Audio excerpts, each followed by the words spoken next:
Muy buenos días. Es un placer poder llegar hasta ustedes, aunque sea por este medio, porque queremos lograr un impacto sobre el tema de las misiones y cómo nos podemos involucrar en la iglesia local hoy. Y es importante que el liderazgo tenga bien claro cuál es la teología de la misión que se maneja tanto en el Antiguo como en el Nuevo Testamento. Los dos pasajes que vamos a estar tratando hoy son 1 de Pedro 2:9 y versículo 10 y también en Éxodo capítulo 19 versículos 1 al 8. Comenzamos pues. En nuestras iglesias es una práctica común leer el Antiguo Testamento a la luz del Nuevo Testamento. Nos esforzamos para demostrar con ingenuidad impresionante que realmente el Antiguo Testamento está diciendo lo mismo que el Nuevo Testamento, aunque en forma distinta. Hablamos correctamente de que Cristo es la clave para entender el Antiguo Testamento y luego equivocadamente concluimos que hemos de leer el mensaje del Nuevo Testamento en el Antiguo. Claro que esto nos ayuda mucho, siendo que muchas veces el Antiguo Testamento nos resulta inaccesible. Es tan remoto para nosotros, tan lleno de pasajes oscuros, tan repleto de pasajes que aparentemente contradicen la imagen de Dios que el Nuevo Testamento nos da. Es mucho más cómodo si podemos concluir que el Antiguo Testamento básicamente comunica el mismo mensaje que el Nuevo Testamento. Pocas veces nos detenemos a considerar que de esa forma criticamos la estructura de la revelación de Dios, porque Dios no nos dio el Nuevo Testamento para poder entender el Antiguo. No envió a Cristo al mundo ni inspiró a los apóstoles con la finalidad de que entendiéramos el Antiguo Testamento. Lo que hizo era darnos primero la revelación del Antiguo Testamento para que pudiéramos entender a Cristo y el Evangelio que se predica en su nombre. El Antiguo Testamento provee el fundamento y el telón de fondo necesarios para entender correctamente lo que Cristo y los apóstoles están diciendo. Esto lo vemos claramente en el pasaje de 1 de Pedro que vamos a estudiar. Cuando el apóstol Pedro quiere hacernos entender cuál es nuestro llamado como iglesia y como pueblo de Dios, sencillamente cita el Antiguo Testamento. No define lo que significa ser linaje escogido, real sacerdocio, nación santa, pueblo adquirido por Dios. Sencillamente lo da por sentado. Pero a la vez, Pedro resalta algo que no es obvio cuando se lee el texto del Antiguo Testamento. Deja ver en 1 de Pedro 2:9 que somos llamados a ser pueblo de Dios y que esto significa anunciar las virtudes de aquel que nos llamó a su luz admirable. Somos pueblo de Dios para anunciar todas las cosas que menciona en cuanto a nuestra identidad como pueblo de Dios. Todas estas cosas tienen la finalidad de anunciar las virtudes de nuestro Dios. Es de esto que trata la misión. Misión no es en primer lugar el proceso de enviar hombres y mujeres para servir en otras partes del mundo, aunque esto ha jugado una parte significativa dentro de la iglesia desde sus inicios. Misión tiene que ver en primer lugar con ser pueblo de Dios en un mundo que no conoce a Dios y que se ha apartado de él. Ahora debemos considerar lo que significan los términos que Pedro utiliza en su contexto original. En Éxodo capítulo 19 encontramos el pueblo de Israel en el desierto. Se han escapado de Egipto, han presenciado las señales y los prodigios que Dios obró por ellos. Y ahora están en el lugar donde Moisés había recibido la comisión de sacar a los israelitas de Egipto. Se trata de un momento crucial en el libro de Éxodo. Dios ha redimido a su pueblo. Israel es suyo por esta redención. Pero ahora le pide a Israel llegar a ser suyo por compromiso personal. Vosotros visteis, Dios ha hecho su parte, ahora invita a Israel, con base en lo que Él ha hecho, a entrar en una relación especial, una relación de pacto.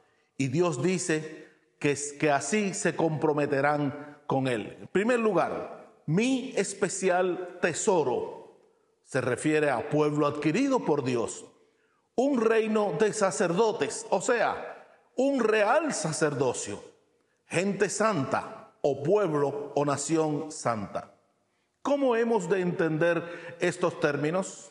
En primer lugar, mi especial tesoro o pueblo adquirido por Dios, por linaje escogido. En cierto sentido, lo que tenemos aquí es sencillamente el cumplimiento de la promesa que Dios había hecho a Abraham y que había reiterado para Israel. Os tomaré por mi pueblo y seré vuestro Dios. Éxodo capítulo 6, versículo 7. Dios se compromete con este pueblo para ser Dios de ellos y para tenerlos como pueblo suyo. Es difícil para nosotros captar la magnitud de este compromiso por parte de Dios. ¿Cómo reaccionaríamos nosotros si mañana encontráramos en un párrafo en nuestro periódico nacional informándonos que los cubanos nos hemos proclamado con ser propiedad exclusiva del Creador del universo y un pueblo escogido especialmente para Él como el único Dios verdadero? ¿Qué pensarían los demás? Porque esto es lo que hace Israel en el Antiguo Testamento y es lo que hace la iglesia en el Nuevo Testamento. Ambos están afirmando lo mismo. Lo ridículo de tal afirmación era obvio para algunos de los enemigos de la iglesia. Un crítico del cristianismo en el segundo siglo, con el nombre de Celso, dice que los cristianos se parecen a un grupo de murciélagos, de gusanos inmundos, de ranas sucias, reunidos en un rincón del pantano y croando arrogantemente porque Dios les ha escogido en forma especial y que ha abandonado el gobierno del universo solamente para vivir en pos de ellos. Esto se relaciona con lo que llamamos en la teología el escándalo de la particularidad. En términos modernos, el escándalo de la particularidad significa que Dios quiere darse a conocer, no utiliza los medios de los grandes promotores comerciales, sencillamente quiere que lo haga su pueblo. Si nos hubieran preguntado por nuestra opinión, seguro que hubiéramos sugerido a la nación de Egipto como una nación excelente para ser pueblo de Dios. Si alguien nos hubiera consultado en cuanto al mejor lugar para ser hijo de Dios y para que el Hijo de Dios se manifestase, sin duda hubiéramos indicado la ciudad de Roma como el lugar más indicado. Ciertamente a nadie se le hubiera ocurrido permitir que el evento más importante de la historia se diera en ese rincón medio salvaje de la provincia de Judá, que apenas salía en el noticiero cuando otra vez había problemas con esos judíos tercos que rehusaron someterse a la corriente de la historia. Esto es el escándalo de la particularidad. Es la ofensa para toda persona culta de que Dios escogiera lo insensato, lo vil, lo débil, lo menospreciado, lo que no es, para avergonzar a lo que es. De hecho, es una ofensa contra la cual, como cristianos, hemos luchado hasta lo sumo. Dentro de pocos siglos, sí hicimos a Roma el centro de la iglesia cristiana. Dentro de pocos siglos llegamos a ser la iglesia católica, es decir, la iglesia universal. Al principio de la Edad Media estábamos en una posición clave para tener una influencia decisiva sobre la lucha por el poder en la Europa nueva que sucedía el colapso del Imperio Romano. Logramos algo así como una cultura cristiana, como cultura dominante en la Edad Media. Claro que perdimos mucho terreno con la Reforma cuando desgraciadamente perdimos la relación tan cómoda con los centros de poder, con los centros de educación y de cultura. ¿Y cuánto lamentamos esta pérdida, por cierto? Claro que nos estamos recuperando poco a poco. ¿Cuántos centros de radiodifusión cristiana tenemos hoy? Ya estamos metidos en la televisión. Mira el éxito de los teleevangelistas en Estados Unidos y otros países. ¿No es que ya tenemos un movimiento político cristiano?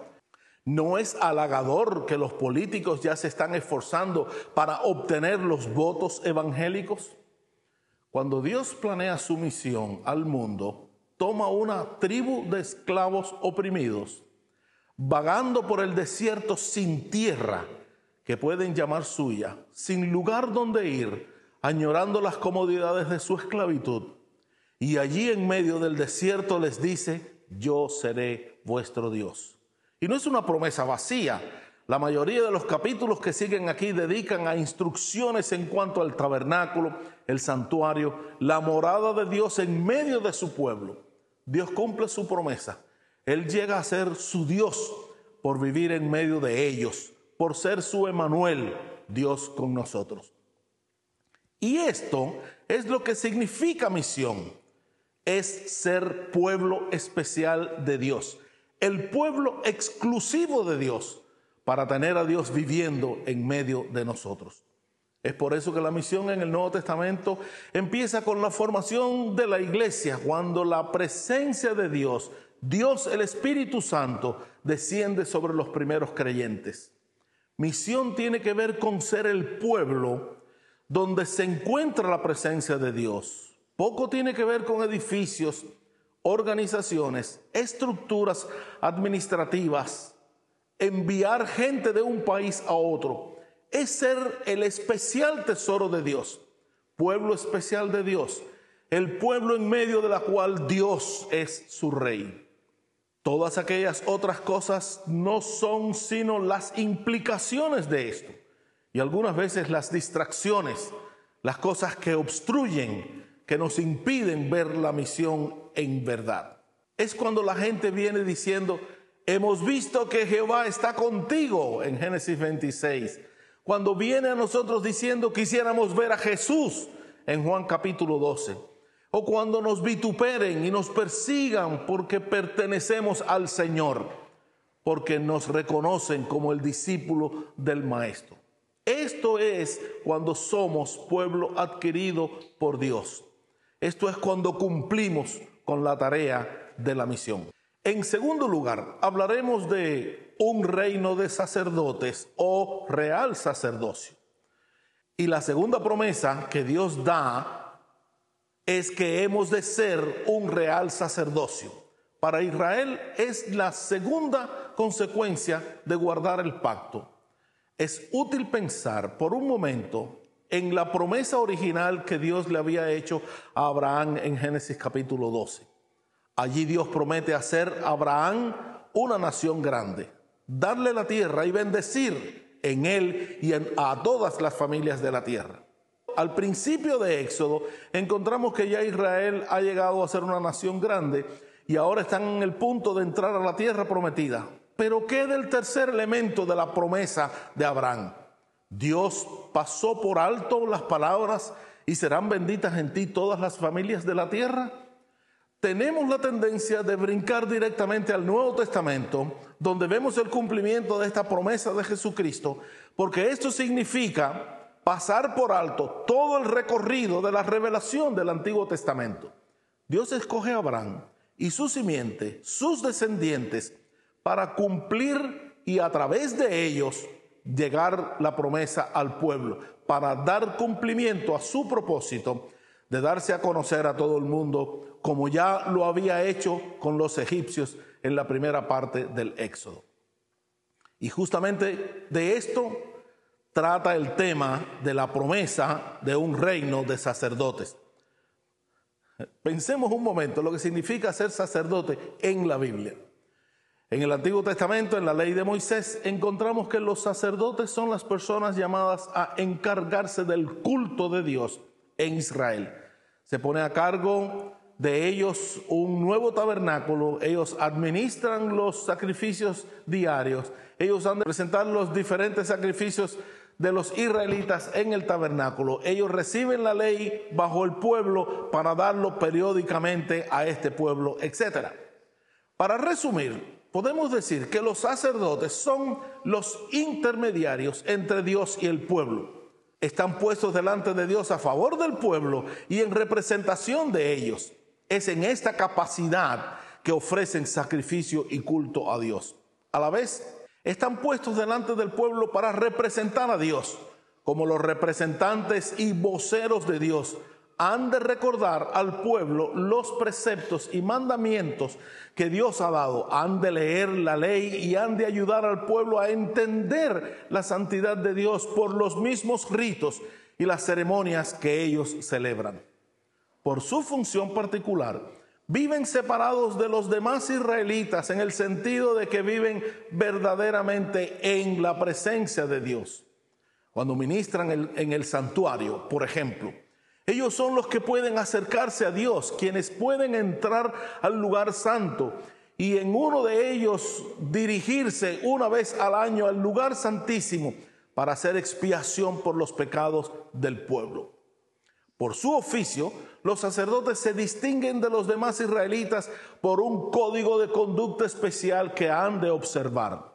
A distinción de las demás tribus de Israel, la tribu de la cual pertenecen los sacerdotes no recibe su propia porción de la tierra prometida, aunque se les dan ciudades en las cuales ellos pueden vivir. No hay porción de la tierra que pueden llamar suya, porque Jehová es su porción, su patrimonio. La relación especial que gozan con Jehová toma el lugar de la propiedad que ellos pueden recibir en la tierra. Ahora todo esto es cierto en cuanto al sacerdocio israelita. Ya hemos dicho que Dios escogió a ciertas personas, una familia en particular en Israel, para ser sacerdotes. Pero es evidente que las palabras de Éxodo 19 no se refieren al sacerdocio de Aarón y de sus hijos. Aquí toda la nación es llamada a ejercer las funciones del sacerdocio. Y esto cambia las cosas. Ya no estamos hablando entonces de un sacerdote que ministra a favor de Israel, porque Israel mismo es el sacerdocio. Aquí se trata de un sacerdocio a favor de todas las naciones del mundo en su totalidad. Es con respecto a las demás naciones, los gentiles, que Israel ha de ser un reino de sacerdotes. Así es que, por medio de Abraham y sus descendientes, todas las familias de la tierra han de ser benditas. Todo lo que hemos dicho del sacerdocio se aplica ahora al pueblo de Dios en su totalidad. Es todo el pueblo de Dios que es llamado a funcionar como intermedio entre Dios y el hombre. Este pueblo es llamado a estar delante de Dios, a favor del mundo, a buscar la misericordia y la bondad de Dios para las naciones, a interceder por ellas. Y es verdaderamente representativo de las naciones y de todo el mundo delante de Dios. Esta función tiene que ver más específicamente con el papel de ser intercesores ante Dios por el mundo. El pueblo de Dios, si ha de ser realmente sacerdote, es llamado a interceder para que el mundo sea reconocido por Dios, incluso aquellos que viven en oscuridad, que nunca le han visto, que nunca le han escuchado. Es el momento para que el pueblo proclame las virtudes de aquel. El sacerdote también es aquel que representa a Dios delante del pueblo. De esta manera, el pueblo de Dios es llamado a ser vocero de Dios, embajador de Dios a las naciones. Es por medio de este pueblo que ellas han de entender quién es Dios. Así como el sacerdote estaba encargado de dar a conocer los preceptos de Dios y de leer la ley al pueblo, así hemos de entender que el pueblo de Dios en su totalidad está encargado de comunicar las palabras de Dios y los preceptos de Dios al mundo alrededor. Somos llamados a anunciar las virtudes de aquel que nos llamó a manifestar las excelencias de Él para que Dios sea conocido por medio de nuestro testimonio. Esto es lo que significa ser reino de sacerdotes. Estar puesto entre Dios y el mundo, interceder por el mundo delante de Dios y dar a conocer a Dios delante del mundo. Es esa nuestra misión y de eso trata nuestra misión. Vimos ahora que los sacerdotes de Israel estaban sujetos a un código de conducta especial y esto nos lleva al punto final de esta exposición. Número 3, gente santa o nación santa. Al entrar en una relación especial de pacto con Dios Israel es llamado a la vez a ser una nación santa.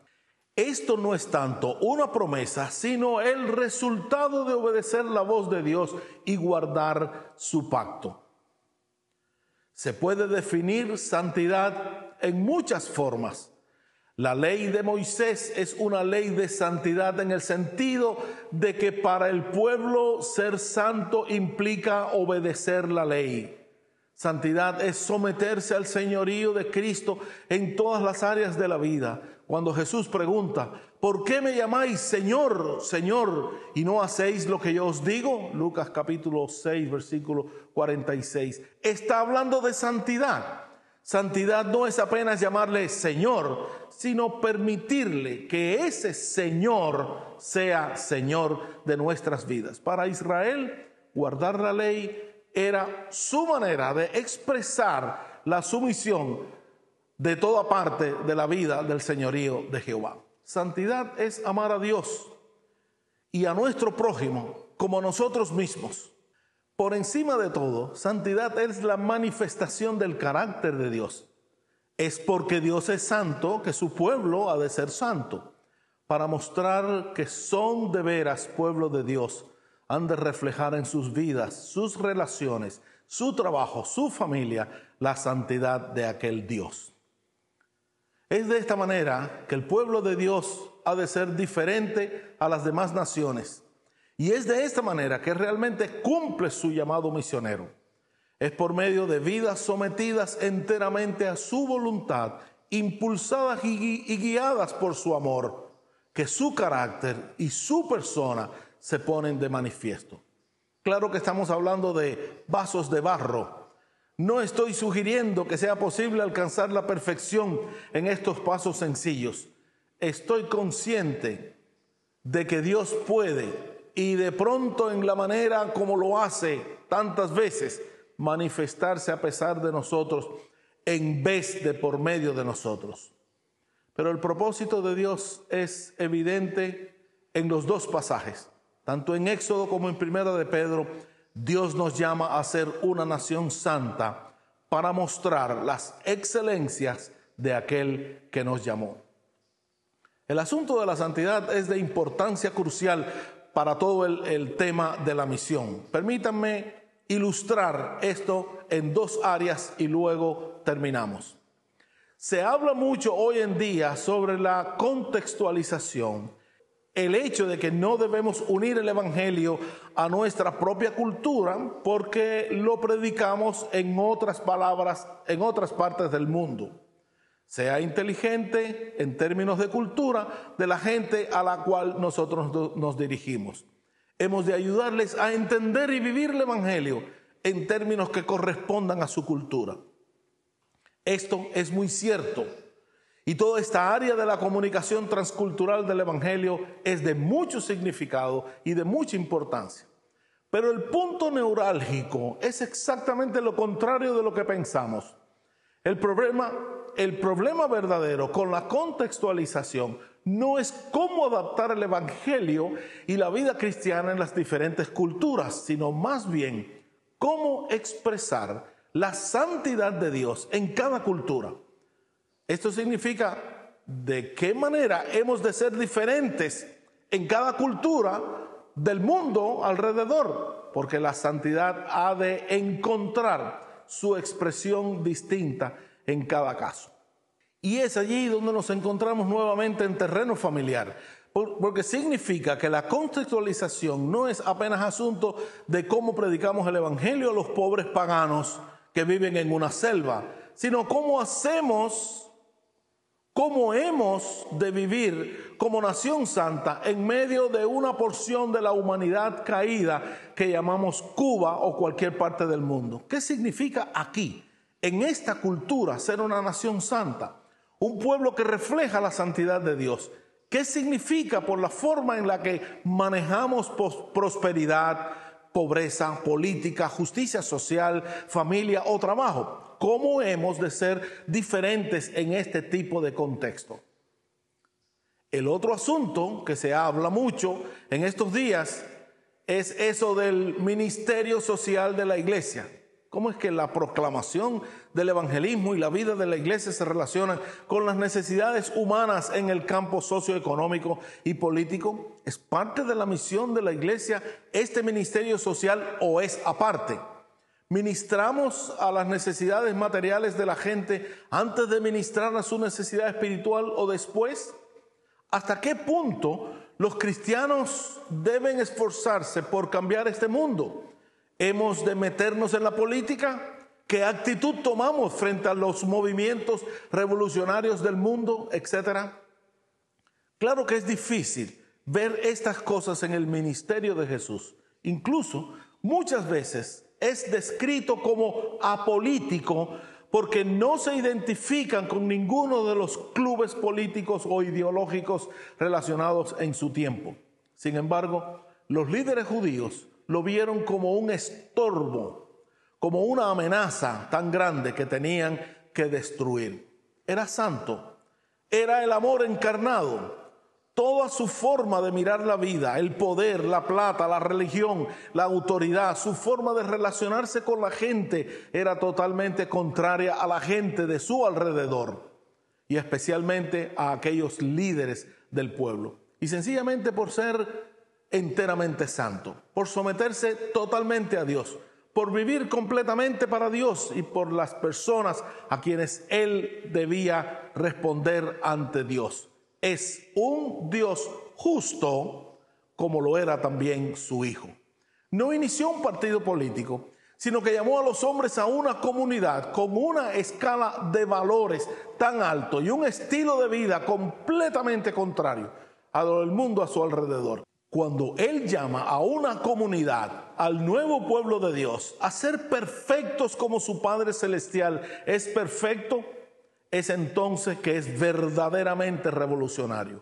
Un radical en todo el sentido de la palabra, cuando Él llama a los hombres a obedecer el mayor mandamiento, que es amar a Dios con todo tu corazón, con toda tu alma, con toda tu mente y con todas tus fuerzas, y amar al prójimo como a sí mismo, es entonces que elimina de golpe todas las distinciones hechas por el pueblo que separaban a los hombres.